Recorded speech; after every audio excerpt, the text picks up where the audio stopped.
only will you get the upfront money when you bring people into business, but because they got the software, they're buying products and services, you'll get residual income. Now that's an asset.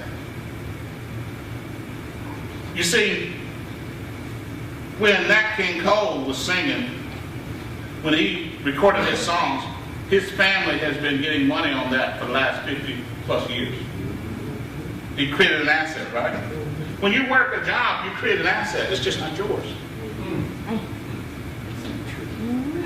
Everybody create assets. Everybody make millions of dollars. The only issue is who owns it.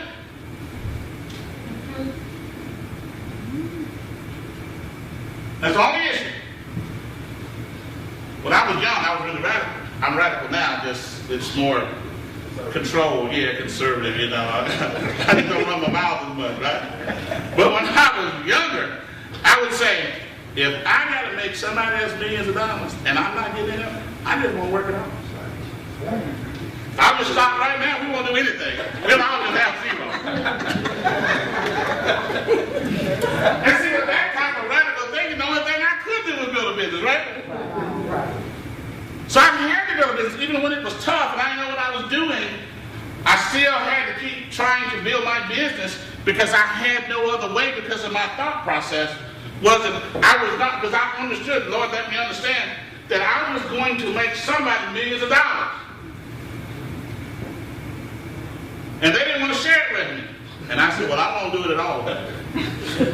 See, because God gave us all talent and skills, right? If you go to a job and they pay you, you got talent. Nobody is paying you if you're not productive. So what you got to do is say, well, if they're not going to share the wealth with me there, then what I'm going to do is I'm going to take some of my time and my talent that the good Lord gave me for free and build my own stuff. That's what you got to do. See, one of the things that, people, you look at a company like Walmart, nothing fancy about that company is, you know what the secret to Walmart was? You know how they became number one in the world? What I just shared with you. Sam Walton said, I can't pay you much, but I'm going to let you own part of this business. And the people that started with him in the early days, they got stock in Walmart, clerks, stockers, and they created many, many millionaires as that stock grew. That was the secret. That's how Walmart got it. That's how just a regular concept that was because you say, well, ain't nothing all that special about this store versus another, right? They got stock options. You said, I'm going to take some of my talent, some of my time, and I'm going to build something that I own.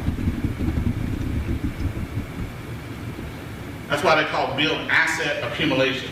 You see, your business is an asset. If your MyEcon business is paying you residual income, that's an asset.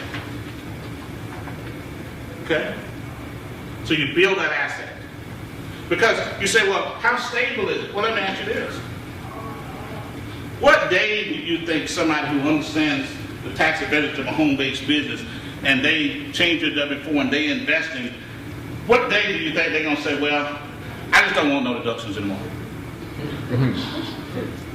I mean, I don't want to invest no more. I just want to go back to just not having anything.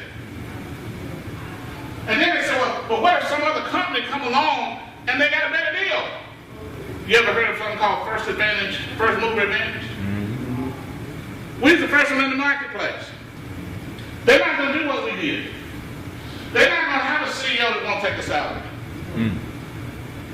They're not going to let you pay $179 to get in and pay out $240. They're not going to do that. They're never going to catch us. Well, they're going to copy us, but they're going to catch us because they're not going to do those things.